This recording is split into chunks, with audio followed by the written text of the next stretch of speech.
Welcome back to the second Anxiety Hacks Podcast episode. This is the podcast where we talk about everything to do with mental health and well-being. My name's Liv Redman. And I'm Gaby Ramos. We're your hosts that you don't yet know too much about.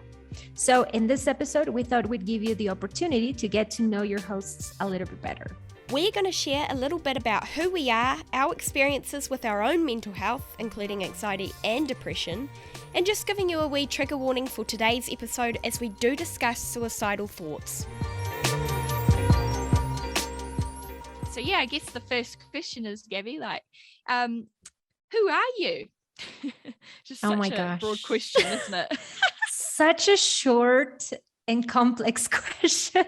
No, sorry, terrible. Who are you? No, not at all. What makes you? What's your favorite thing? Oh my God. I love animals. I have 4 dogs. I have a cat. I have a rabbit. Oh my goodness. Yeah. I think I've always been passionate about helping animals for some reason. And, I come from a third world country, it's the city, just, poverty in general is terrible. People, you can see, multiple sides of the spectrum in one city, and it's even worse for animals. If the government doesn't really take care, of its people, then it's even worse for stray animals, so I don't know, growing up I always saw that, a lot of stray dogs, stray cats, and I don't know, my family has always loved animals, so I've always donating, rescuing, finding dogs shelters, or at least homes, so I love animals. I love music, nature. Recently, because due to the pandemic, I started hiking a little bit more. I'm from Peru, so we have lots of areas to hike and just go, with your family or your dogs, for hikes. So I've been very active, I think, during the pandemic. I think it was the opposite for me because a lot of people had to be in confinement, had to stay home, especially people that live in the city, in metropolitan areas. But for me, the city where I'm at is surrounded by nature. So, oh, nice. I mean, well, that's ideal. It has a town and everything. Yeah. And I can just, go and have fun. So I've been doing that a lot. And, I find it very therapeutic because obviously when the pandemic hit, I was experiencing major anxiety. I was what's going on? I started questioning my own career, thinking about maybe other alternatives for to do as a job. And that's how actually I started my own podcast. I was like, I need something to not only help me with my anxiety, but also to allow me to express myself, creatively. So I think so far I've been enjoying art, nature, animals. I don't know how to say it. I'm a hobo, like my boyfriend calls me. I don't know if I'd call you that, but I definitely could say that you're finding, or you've got a good sort of baseline for your mental health. Oh yeah. Honestly, yes. We clearly are, talking about this in our show, but I think it's so important to really explore this. And I feel like it's such a cliche, mental health, wellness, nowadays everybody's romanticizing the idea, and it's great as long as it gets people to get counseling and open up about their anxiety, their depression. I'm good with whatever's out there, but for me, it's been, I think, very therapeutic. I don't like to say sometimes that the pandemic sort of benefit me, because obviously it affected a lot of people. But in my case, I was able to sort of, sit and think about everything and sort of feel my own emotions. There were times where I was actually panicking, I was sitting in my bed and I was like, oh my God, the world is on fire. Exactly. There's so many things going on, not just the pandemic, but I remember there were fires, there were so many things. Oh yes, in Australia they were really bad at the time as well, huh? And there's a thing called eco anxiety, which I didn't know about until recently. So basically, like you see things happening in the world, right? Especially like things with nature, right? Fires, wildfires, everything. Like sometimes that can actually affect you and cause you like anxiety. And that I experienced. And I was like, I started looking and doing research, and I actually talked to my therapist, and she was like, no, there's a term for that. It's called eco anxiety. You feel you personally feel attacked, and you feel the pain for those animals, the earth, blah blah blah. So yeah. Well, it just shows you're quite empathetic, right? And I mean, I'm definitely the same. I worry about like definitely the wildfires. I think in Australia during the year where they were like at their worst. It was crazy because here in New Zealand on one of the days it was so bad that there was like the sepia tone filter everywhere. It was all through my house. It was all outside. Everything was red. Like it was so weird. Never experienced it before.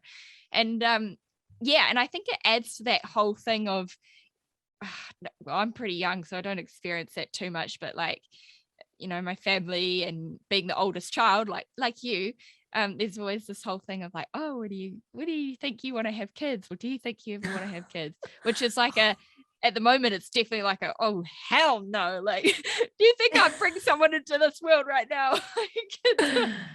No, it's terrible. I feel like I wasn't getting those questions until recently. I turned 30 last October. So right about when I was like 28, 29, I started getting those questions. And, you know, my friends are all like, some are married, some have one kid, some are like the complete package, you know, 2 kids, 2 dogs, like just like a very, you know, formed, how do you say, like your standard family, you know, your stereotypical family. Yeah, the classic your classic family. And then they asked me, they're like, so what are you like trying to do? You know, you're clearly in a relationship. Are you trying to like maybe get married? Are you going to have kids? And I was like, no.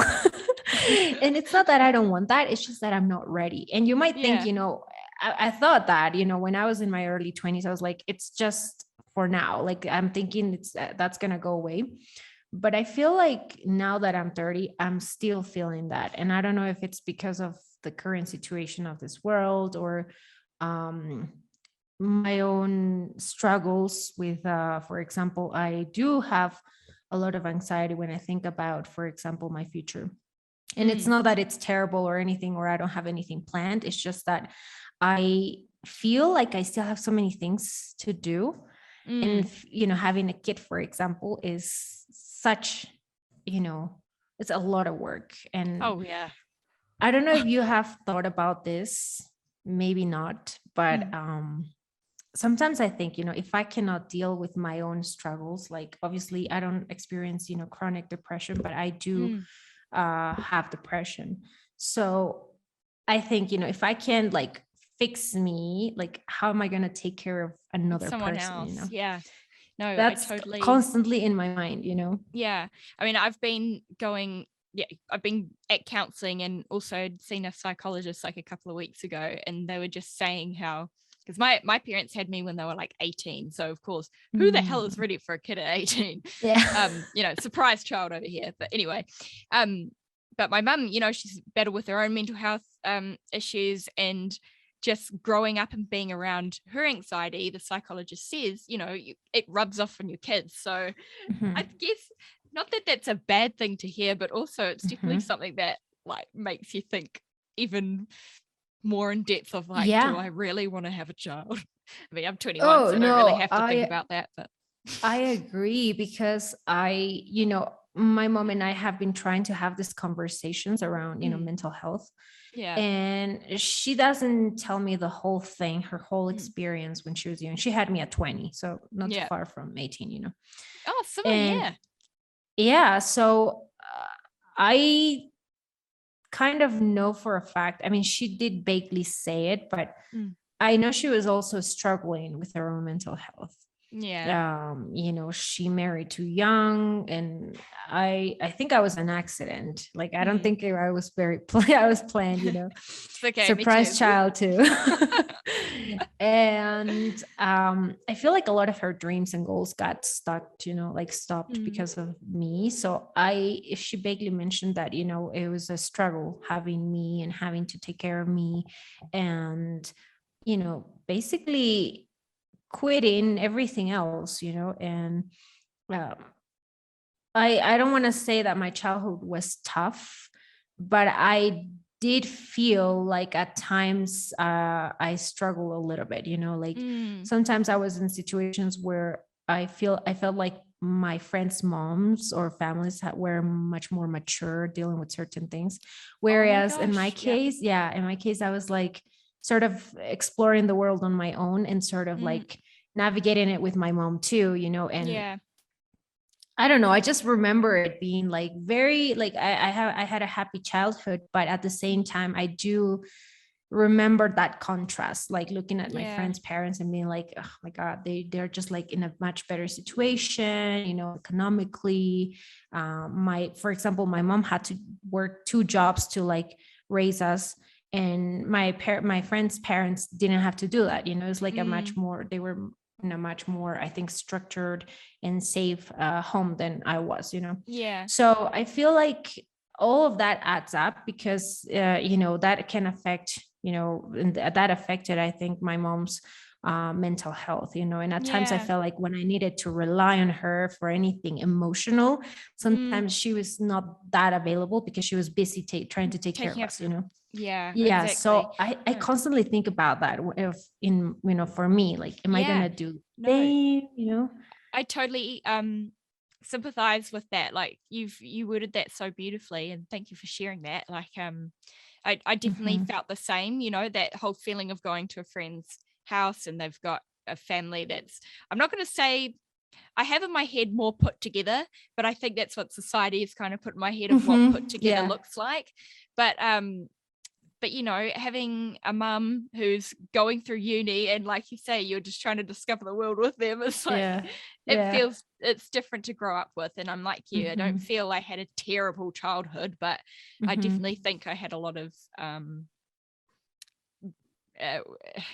unthought about sort of anxieties and pressures, there was always a pressure of whose house did I feel like staying at for the night. And I always remember hating that question. Do you want to go to your mum's this weekend or your dad's this weekend? I'm like, oh my God, no, I don't want to make that decision. And if you think about it, those are like anxiety episodes, like and you think, sometimes I used to think, like these conditions like anxiety, depression, chronic depression are things that only adults can experience. Yeah. But then reading and sort of like educating myself, like children experience it. They just don't know about it. Parents sometimes ignore it. But you go through like major episodes. Like I remember being in my room, like sweating and being like completely panicking because I was like, what am I going to do about this?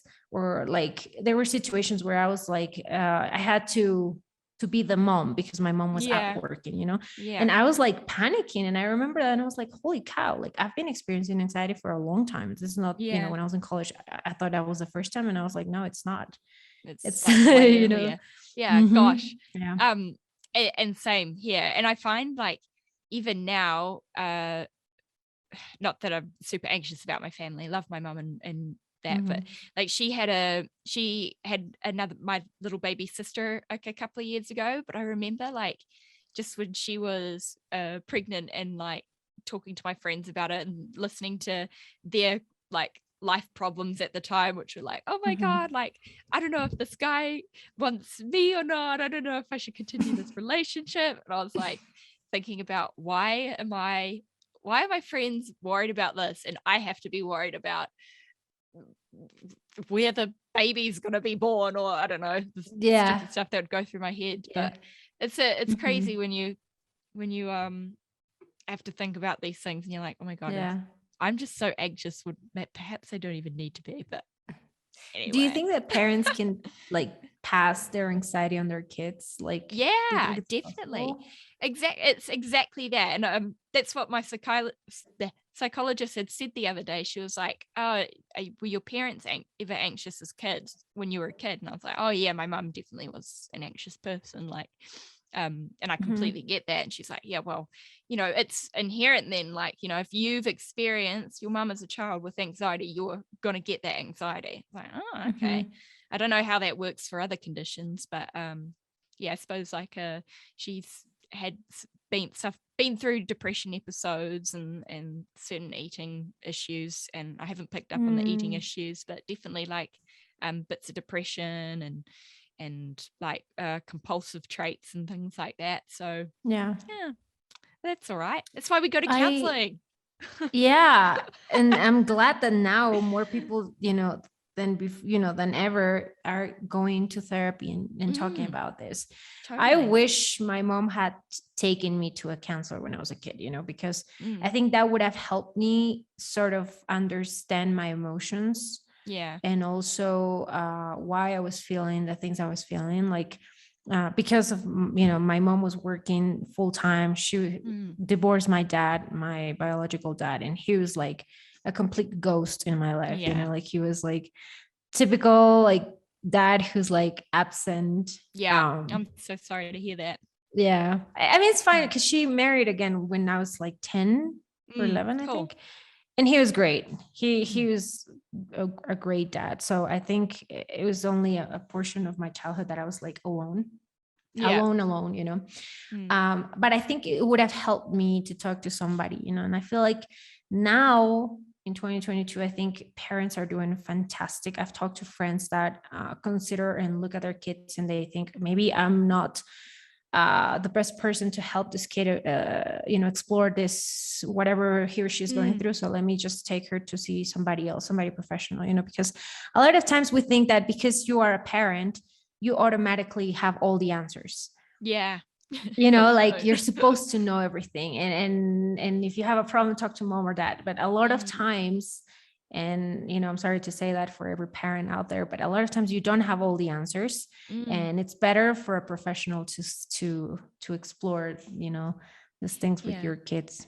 Yeah. That's a really awesome point you bring up, Gaby. Like, I think there's also like, I think for our generation, it's getting a lot more spoken about going to therapists and stuff like what you said last week. But understanding and recognizing that if your kid's going through something that you perhaps can't help them with, maybe it is a good idea to, take them to someone who can. It's but it's hard to, wouldn't it? Because like I'd feel, or I don't know, if I came from an older generation, I'd feel like they would feel that taking your kid to a counselor provokes shame or some kind of you can't fulfill your child in the way that you're meant to or something like that. I don't know. We got down this totally. Yeah, totally. I feel like and I'm in a way I feel bad because I feel like there are a lot of suppressed feelings coming from like older generations and they don't know how to deal with that, and I feel like they manifest in other ways. Like I look at my uncles, my aunt, my mom, I look at them and I know that they think that going to therapy is like something that is still like very, like if you're going to see a therapist, you're crazy, you're nuts, something's wrong with you, whereas I've seen that difference, whereas for me, my sister, my cousins, seeing a therapist is like no big deal, like, it's like going for a chat or coffee with a friend, and I'm so happy that's happening. I mean, I'm sure there are still people out there who are pretty reluctant, but I'm just happy to see that difference, that transition, that we have normalized going to therapy. No, it's cool. So tell me a little bit more about where you are in Peru. Like, what was life like growing up in Peru in comparison to, I don't know, I was going to say New Zealand, but neither of us know what it's like growing up either. Was your school nearby? Was it safe to walk around? I mean, I was born and raised in a city called Cusco. So Cusco is a very touristic city in Peru. It has a lot of touristic attractions, a lot of history. Cool. The city itself is beautiful. It's a small town, I will say that. And I feel like now it has grown like it was meant to happen because of demographics. But when I was growing up, the city for me, it looked very small. There were only a few places to go and everything else was nature. Like you would go to the valley and for the day, and it was like all nature. For me, I think I loved growing up here because, there's a much bigger city, which is the capital of Peru. And I feel like the life there is much more hectic. And I was already a stressed kid. I was an anxious kid. So living in a big city would have been a little bit worse for me, I think, I mentioned to you that my parents, divorced when I was younger. So I feel like living in a small town was sort of safe for me. Like, I was far from other types of dangers of things that could have, affected me otherwise. I get that. But I loved growing up here. This city, I think every time I am in the States, when people ask me, would you go back to Peru to live? And if I had to consider that like long-term till, the rest of my life, I think I would come back here rather than other cities. Yeah. Just because the life itself is just much more relaxed. There's a sense of community. I love it. I love this town. Yeah, I think, and like you said before, how you're getting into these activities like hiking and stuff from the pandemic, and you being around nature, that's so fitting for you, right? Yeah. And I think if I have family, I would still love my kids to do that, be surrounded by nature. Just take advantage of it as much as we can, because the world right now, we don't know where it's going, where it's heading, and with global warming and everything, I feel like here in this country, we have seen a lot of resources being, decreasing, and things that when I was a kid, I used to enjoy. Like there was like this part of the city that was just like all woods. And it was like the most beautiful thing to go and see, as a child, it's like going into Narnia, Yeah. But now everything's just like concrete, and the lakes that we once had are, disappearing basically. What a shame. Yeah, it's climate changing, I feel like. Yeah. No, goodness. Kind of same here too, actually. Like with our snow, it's starting to not snow as well. Like I'd gone on a trip last year, and the tour guide was saying, the snow usually is double and how far it goes down the mountain and stuff, and it's not doing that anymore. It's kind of sad to see, isn't it? Yeah. But anyway, I said to you prior to this that I had a little surprise for you, and it's not a very big surprise, but I wanted to show you it anyway, because I was at the supermarket yesterday and I saw a sign that said fresh mangoes from Peru. Oh my God. I saw it and I was like, oh my God, I'm talking to Gabby tomorrow. I have to get myself my favorite fruit that's from Peru. And I thought it was kind of special because you got a mango from Peru. This has touched your soil, and now it's touching my soil. So we kind of connected through this mango. I know. I love that. And mangoes are my favorite fruit too, aside from cantaloupe. But I love that. What's a cantaloupe? You never had a cantaloupe? No, I've never had a cantaloupe. I thought it was an animal. No. Wow. No, it's like a what do you call this? Like a melon, maybe? Oh, okay. All right. They're like a papaya type orangey, thing. Kind of like a. Oh, maybe like I do know what it is. I'm just trying to. Have you tried honeydew? Yes, yeah, I have. I have tried. Okay, so it's like its cousin, basically. Yeah. So instead of being green, it's like orange. Cantaloupe. What a funny name for a fruit too. It yeah, really does sound like an animal. I used to say cantaloupe when I was. When I was younger. That. Now I know that it's pronounced cantaloupe. And oh my God, yeah, it's really good. I think it tastes really good. You should try it. Maybe okay, sometime. I will.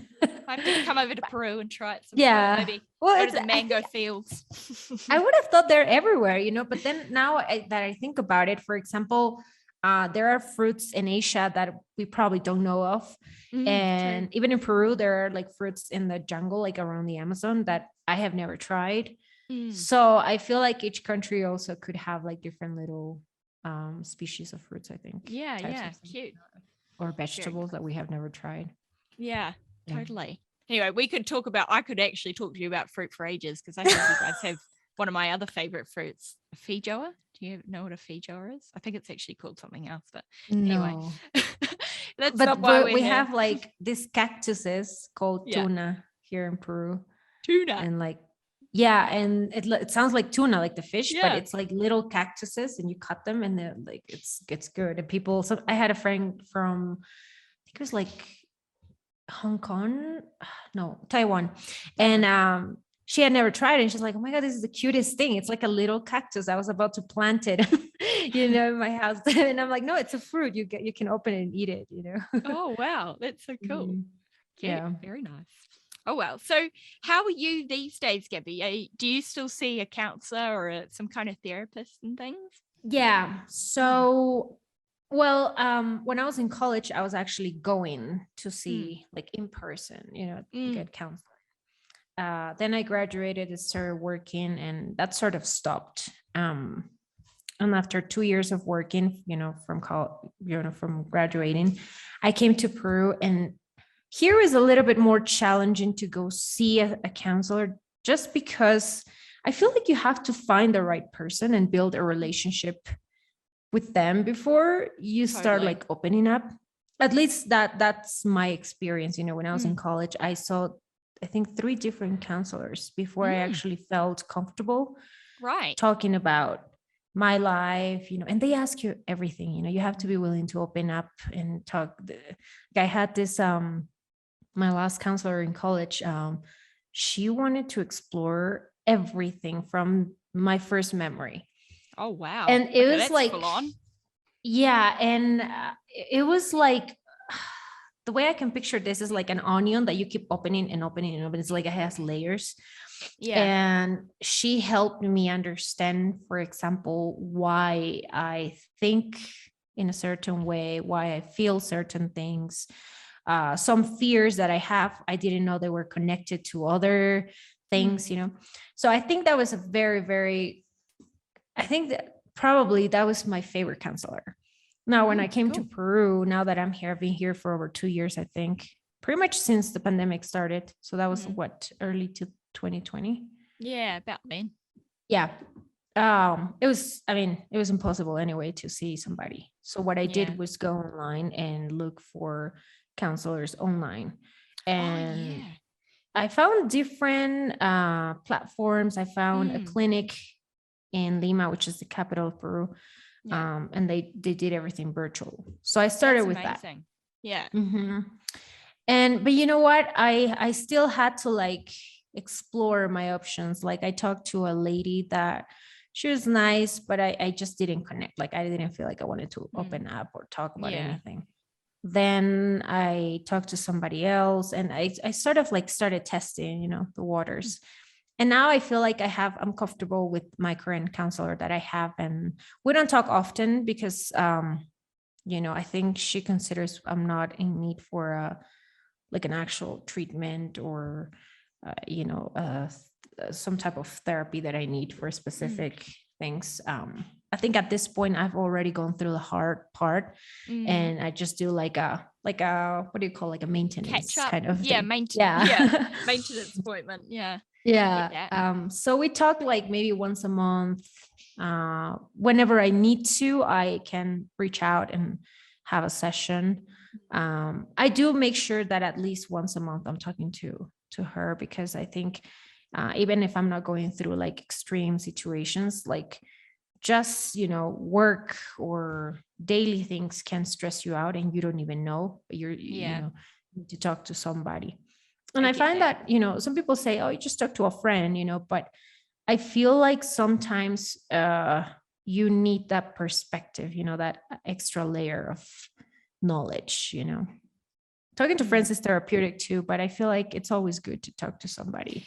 Yeah, it's like the whole thing of you wanting, like I always talk to my friends, and if they're kind of sad or I can see that they're going through something that I definitely could not help with, I always recommend, like, have you thought about trying to talk to a counselor about this? Because I think we know that they help give you the tools of how to manage or deal with the situation you're going through. So, and that's something I definitely appreciated from my own counselors. Like like you, I'd only first gone to see one properly during college or university, and I went into counseling for a completely different reason for what I ended up coming out with and being diagnosed with later on. But it's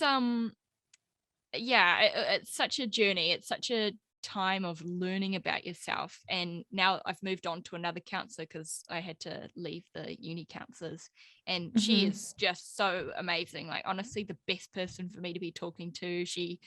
I feel like she understands me. I was able to open up with her on the first session. She's super logical. She's not like, how do you feel about this exactly? Yeah. Like, what do you feel in your body right now? And I'm like, oh shit, what do I feel in my body right now? Oh my God.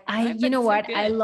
I have a relationship, like a love-hate relationship with those questions, because like sometimes I just want to open up and then they go like, what do you think? Like, what do you feel right now? Would you do it? Like, would you? And I'm like, they put me in a position where I actually have to think about that. And sometimes you don't want to, but that's, forcing you out of your comfort zone, like to answer, like actually answer, Yeah, and totally. you realize that a lot of the things that you're thinking, you're feeling, they're all connected. Oftentimes, I found that, for example, all my insecurities, all the reasons why I didn't do this or did do this, were all connected to just the fear of failure. Wow. And that's something that I learned about me, it's like a tree that has several branches and several different problems that you wouldn't even think they're connected. And like when I was like going over one by one, over these problems with my counselor, I learned that we figured out that, bottom line, I had the fear, of failure, like big time.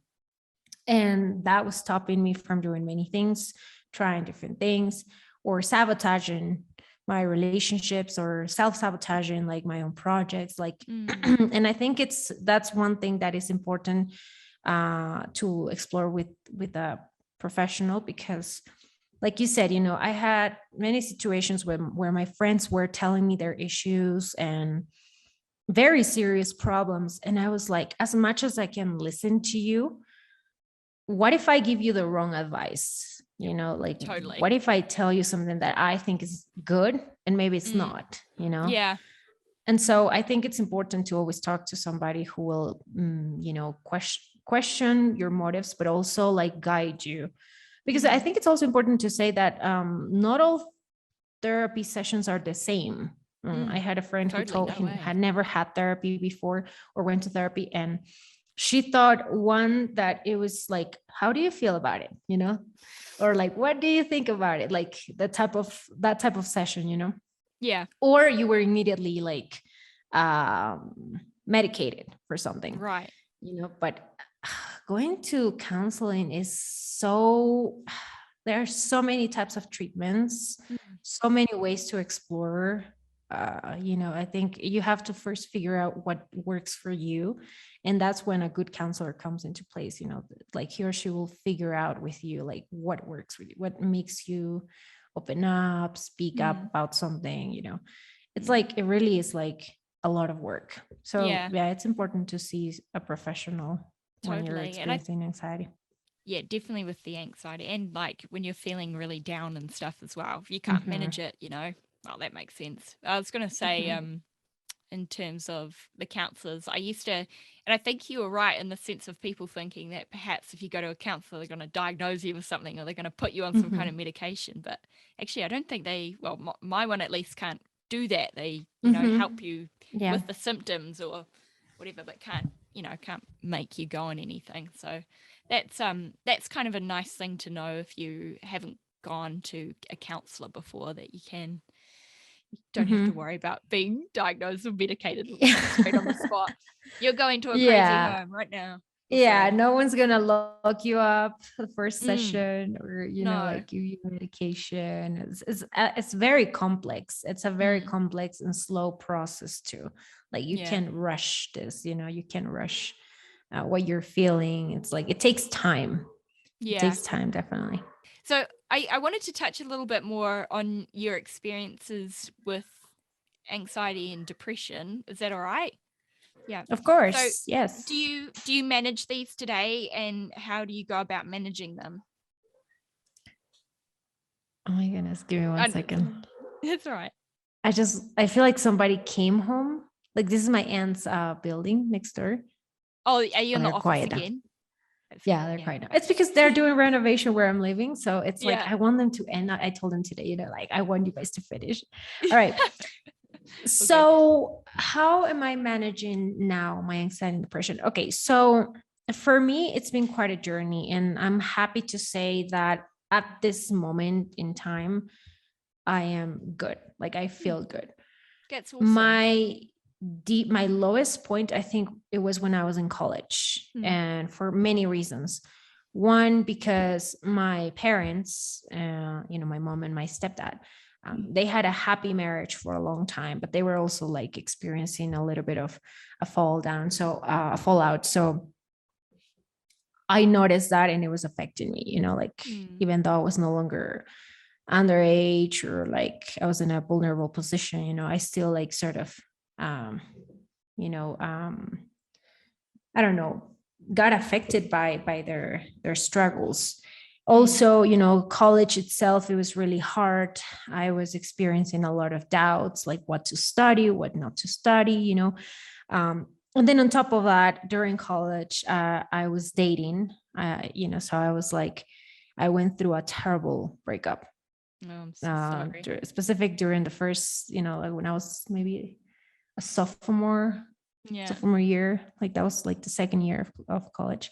So all of that, mixed, it made me just like completely burn out and become really depressed. And that's when I opened up to you when we first talked. I even romanticized the idea of like what life would be like without me, my parents' lives, my family, my friends. And I feel like people sometimes do that. I don't want to put everybody in the same basket, but I feel like sometimes we romanticize those ideas, and we sometimes we don't even say them to our counselors. Like I many times I didn't mention it to anybody. But I remember being at my lowest and thinking about, just thinking about even suicide and stuff like that. And not that I was going to take it seriously or anything, but it was just there in my head, just those thoughts. Yeah. So I will say that that's when I experienced my worst depression. I wasn't eating, I wasn't sleeping, I lost a lot of weight. I failed a bunch of classes. And that added to my sadness, because I was like, why am I failing classes when my parents are working hard to pay for them, So that was causing me a lot of anxiety. And I remember sitting in my bed and being like, just shaking and being like, oh my God, what am I going to do? It's like a bubble that was going to burst, like I was like in that moment of desperation where nothing is going to save me. So I just went out. So I think that's when I started first, seeing a therapist, and it helped me a lot. It was, like I said, it took time. It got better, much better later on. My last couple of years of college were much better, much more. I was in a much happier place. I met somebody new, but internally I was also getting better. And that treatment sort of helped me see other, and appreciate my life, So at this point in time, I think I've already gone through that hard, those hard times. And now, even though I experience sometimes anxiety for what I'm going to do in the future with my career, what I'm going to do for money, I have friends who are like in much, I don't like to compare myself, but you can see that other people are like in much better situations, or like they're already like a little bit ahead of you, so that gives me a little bit of, and those are things that I discuss with my counselor. And we explore all the, emotions that I feel, but I wouldn't say it's like something terrible. Like I manage that, I have learned to cope with those emotions. Yeah. And for example, journaling has helped me a lot. I journal a lot. Yeah, it's nice, hey? So therapeutic. Yeah. Yeah. And, I don't know if you believe in anything of, like the law of attraction or anything, but a lot of the things that I wrote down that I wanted for myself, and this was like 2 years ago, 3 years ago, like they actually came true, and that Wow. happened. Yeah. For the current relationship that I'm in right now, like I actually, if I showed you a piece of paper that my therapist at the time made me write about the kind of person I wanted to be with, like it resembles my boyfriend, so it's like, Wow. yeah, I don't know what That's to so call it, cool. because yeah, at the time I wasn't really into like the law of attraction or anything like that, but Yeah. after I got much better, I started getting into it, and I was like, holy cow, like I think unintentionally I attracted a lot of good things, into my life. um so yeah, right now I'm in a very happy place, I think, even though there are a lot of things going wrong and a lot of uncertainty.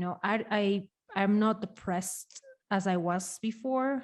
I think sometimes I experience like seasonal depression, but it's something that I can manage. Yeah, that's good. And yeah, through the steps that I learned along the way, going to therapy, I think I can cope with that. Like I said, That's I fantastic. journal, I do yoga, I hike now, I go for walks, and having pets honestly helps. At least for me, it helped tremendously. So much. Like just being able to pet them or have something so obsessed with you. So nice. Yeah, to the point that it won't leave you alone. He I like love it. distracts you from anything else. Yeah, that's Yeah. good. Nice. So yeah, I think I'm in a very happy place right now. That's good. And if it comes back, I think now I know better to like reach out sooner, get help, um, just work, because it's a lot of work. I will say that some people think that, because I've talked to friends who like don't believe in therapy, and they say, oh, you just go and pay for somebody to listen to you, and I'm like, no, it's a lot of work. So much more than that. Yeah. Yeah, it's a lot of work. Yeah. But yeah, I'm happy now. That's good. Yeah. I started like I'd noticed myself I'd gotten like probably depression when I was a lot younger from an anxiety, but the one time where it was really made clear was kind of once when I was 18, because I have a lot of I have like a lot of hormonal issues with my body and gynecological issues, which really contribute to my mental health a lot. Yeah, it sucks, eh? But do you have PCOS? Not that no, they thought I answer. had PCOS. They thought I had endometriosis. It's none of that. It's related to a physical trauma sort of thing. So it's it's like really a lot of heavy bleeding, and when you've got chronic pain, because that's kind of with it, it it really wears you out. So you just get really tired, you get depressed because no doctor has an answer for you. There's no pill that has an answer for you. And you just go and you just spiral. But it wasn't until I'd gone to my counselor last year that she was able to figure out what was causing it, which was crazy, because I'd been to gynecologists, I'd been to heaps of different gynaes, heaps of different doctors, nurses. None of them had ever figured it out. And then you go to a counselor and she figures it out. It's like, what the hell? But isn't it like such a relief when somebody actually finds the problem to whatever was giving you issues? Exactly. I've never been so relieved in all my life. So yeah, I've been going to manage the depression side of things and other things. I've been going to see a regular counselor now, and she's just awesome. Like I said before, super analytical. I've got I'm not going to say I've got depression right now, because I'm actually in a pretty good place, but I'm on antidepressants to help manage that, and I guess my anxiety too, because I am quite an anxious person, get panic attacks and things. I've been having them forever, but I didn't know what they were until last year. So now I can identify when I'm having one or when I'm having some kind of anxiety, and just do my breathing exercises or think about a happy place in my head and stuff like this. But yeah, otherwise, that's good. Go to the counselor, we chat, we do our exercises and things like that. I've got post-traumatic stress disorder, so I've got a lot of like journaling type stuff that I like to do to kind of write about that and write down my dreams and all of this kind of thing. So it's really it's really important. And as much as I hate being on antidepressants because of the stigma. I was gonna ask, because there's such a stigma around them. My mom, started taking them not too long ago, and she hates it. She's like, I don't like them because they make me feel a little bit drowsy, and I'm like, you can try maybe other types of medicine, which, the doctor is open to explore with her. But I was going to ask your experience on it, because I think it's a little bit different for everybody. Yeah. I mean, because I'd first gone on antidepressants when I was about 18, and, my family weren't that stoked on me being on them. Like, I think my dad and, that side of the family was very like, oh, you don't need them. Like, they're not going to solve your problems. They're not going to this, that, the next thing. And so I just came off them because I felt like maybe if they're saying I don't need them, then maybe I don't need them. Like, I'm just being dramatic or something like that. But, my mum has really low serotonin, and I kind of got that from her, which is only normal, really. I mean, only it makes sense, that and like a bunch of other life events kind of brought on the depression. So, and I came off them without going to a doctor, which is a big no-no. Like, you shouldn't, not meant to come off them without talking to anyone first about it. To a doctor. So I stopped them for about 2 years, and then last year I got re-prescribed them. And I thought, I had one lady, I was doing her hair one day. I used to work at a hair salon, and she was a nurse, and I was talking to her about antidepressants and the stigma of it. And she said to me, well, you take Panadol when you've got a headache, you take antihistamines when you're around a lot of pollen, you take antidepressants when you are running low on serotonin. So I was like, oh my God, that makes so much sense when you have it that way. It's not like I think it's going to solve all my problems, but damn it, it bloody helps. It helps. Yeah. For me anyway. Yeah. So I'm on a new type of antidepressant now, which really works well for me. I'm able to just manage my emotions a little bit better. My libido is definitely very low, but it's not so terrible that it makes me deflect from wanting to take them at all, because I'm in a better place right now with them. And when the time comes where I can manage my own symptoms and things a bit better, I'm happy to wean myself off eventually if I have to, but I'm just being comfortable with them now. I'm pretty open to family members and things as to why I'm on them, and not that I feel like we should ever have to justify ourselves, but I'm like, you know what? I was so bad last year. I was having suicidal thoughts. Imagine if I stopped taking these and they came back really bad and I acted on them, so that's, I think that touched a lot of people who I spoke to about them in a different place, understanding it's more than just she's just going to a counselor type thing. But it's good. My family's all very supportive and very helpful with the situation that was at hand, and same with the going to counselling and things now. They're like, okay, we can see why you need it. Like, which is that's good though. Happy with I'm that. happy for you. Thanks. I'm glad, I'm glad that you have such a good experience with it. Right now we're in the process of like finding better medicine, better medication for my mom, because she like absolutely despises it. She's like, no, I'm not taking them. And it's not that she desperately needs them. The doctor just said that it would be recommendable, because she tends to fall into that cycle of being like very sad for no reason, and like that sometimes, and we don't want that for her. No. Because she's alone a lot of times, we travel, my sister and I, we're sort of like building our own lives and naturally leaving the nest, I guess. But so I want her to have that support system, so that she doesn't feel like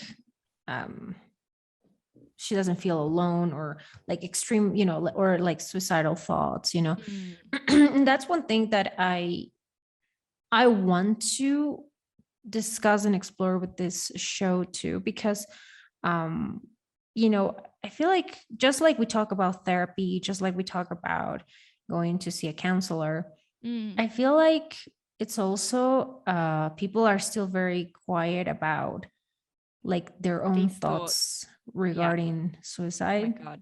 And Yeah. it's crazy. I mean, and we will. I would really like to do an episode on this one day, but just on that note, I was so terrified of my thoughts. I would never tell anyone, like not even my counselor. And it wasn't until like one night where they had gotten really bad, and I told my boyfriend, I was, because he had experience with, the suicidal thoughts and had opened up to me about it previously. And I said to him, I was so scared of myself, like that kind of thing. And he said, Liv, there's a difference between having suicidal thoughts and acting on those suicidal thoughts. And I said, and I was like, wow, that makes so much sense now. And as soon as he had said that, like the next day when I had my therapy session, I told my counselor, like, I'm having suicidal thoughts, but like I'm not going to act on them. Like I don't want to act on them. I don't want these thoughts. I can't help that they're there. But yeah, it starts off with those questions like, what would life be like without me here? What would my mum's life be like? What would dad's life be like? What would my funeral look like? Like just who would be there? Like that's how average those thoughts have got. Obviously, I mean, they spiraled down into like, what I would do, etc. But they weren't thoughts I wanted to have, and you couldn't just stop them, But again, we'll talk about that in another episode. But thanks for opening up to me about that for yourself as well. It's a touchy subject. Thank you for sharing that. Yeah, that's one question that keeps me up at night. Like, is this also just like people experience like, seasonal anxiety, depression, etc. Like, is it, the question I guess in my head is everybody having those same suicidal thoughts? Like, and not like you said, some people act on them and some people just think about them. And that's why I call that romanticizing the idea of suicide, even though I shouldn't say that. No, but it's a good way to explain it almost. Yeah. But I wonder, is this something we do like on a daily basis, like people regularly think about this, like, and oftentimes I think, even though of course I don't have any data to back this up, but I think we do,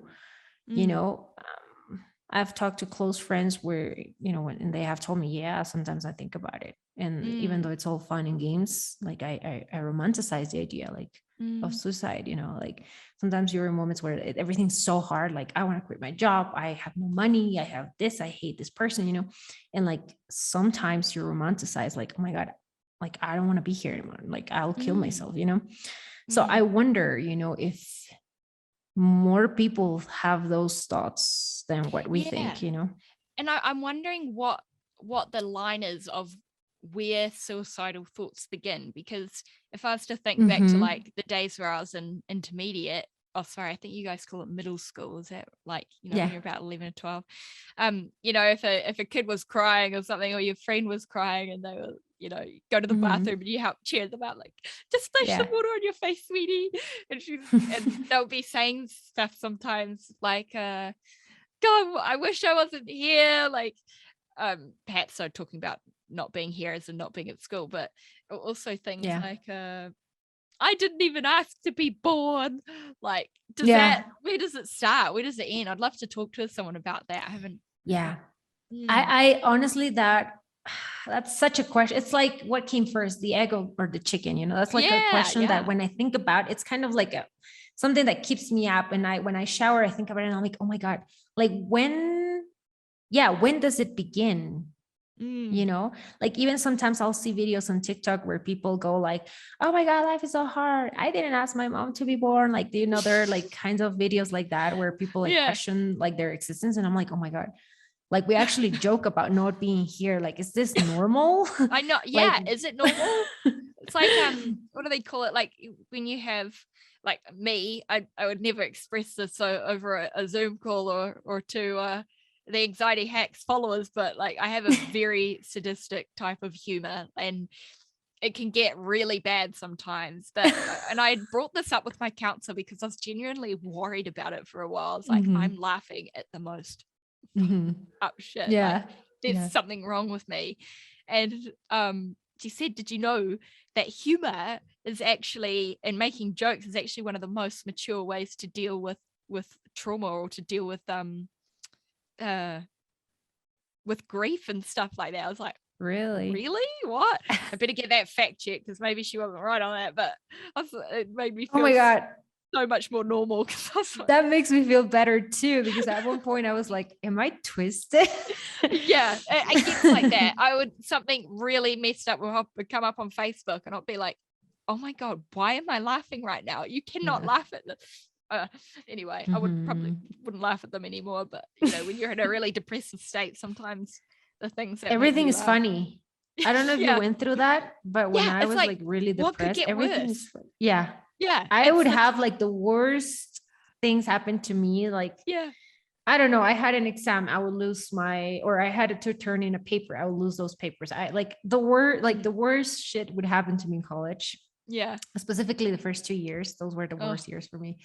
And I would just laugh. And people were like, I thought you were depressed. Like, why are you laughing out loud about everything? And I'm like, I just don't know how else to cope with that. Either I laugh and make these jokes, or I'll kill myself, like I remember saying that. Yeah. Oh my God. So sorry to hear that. Yeah. I hear you though. Like you just, it's like a coping mechanism, isn't it? Mm-hmm. Yeah, it's so interesting. When things are getting ready. If I had to sit down and tell you all the things that I went through in college, I would you would be shocked. I had like the worst breakup, the worst anxiety, but most than that, I had like also things happen to me, like I had two different people that actually became obsessed with me, and like I had stalkers. Yeah. No, it was terrible. Trust me. When I tell you I went through the worst things when I was like 2019-ish, 2021, I think, oh my God. I was like, I lived everything. Yeah. Oh, I can't wait to hear about it, to be honest. Yeah. I mean, I'll tell you all about it. Yeah. Stalker. Wow. No, I'm not romanticizing the idea of having a stalker. I had someone message me yesterday. They tried calling the Anxiety Hacks Instagram. Guys, please don't do that. It's terrifying. And then ask me, where do you live? And they say, can we meet tomorrow? I'm like, oh my God, like, no. Oh my God. You're making my anxiety more anxious. Even worse. Anyway, oh no. I would go and just like block them. Yeah, I don't know what to do. I don't want to be mean, but anyway, I'll talk about it with my counselor, I think. Yeah. Tell us what she says.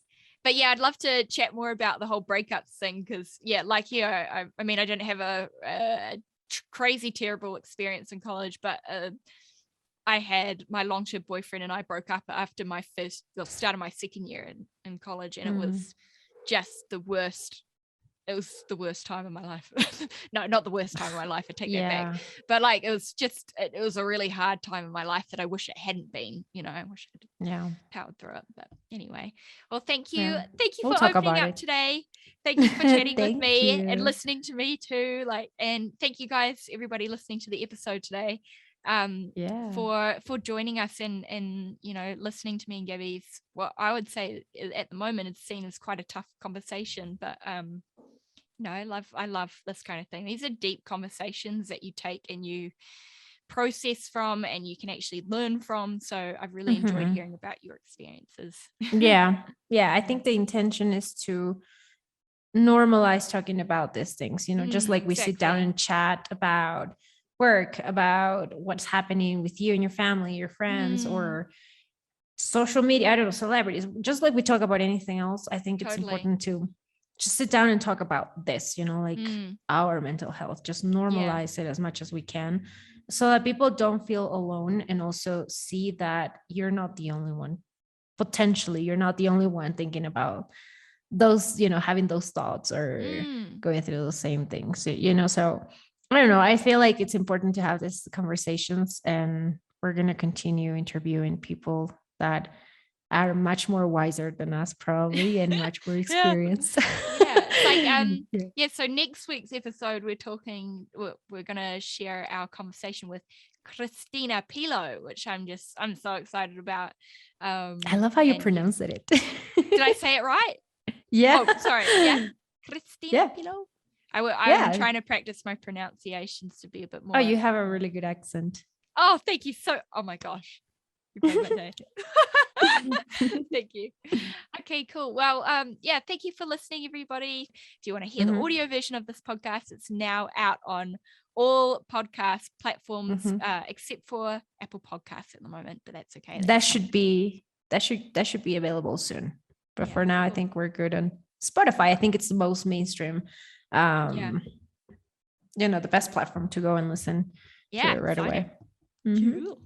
All right. Thank we'll see you later. Thank you. See you.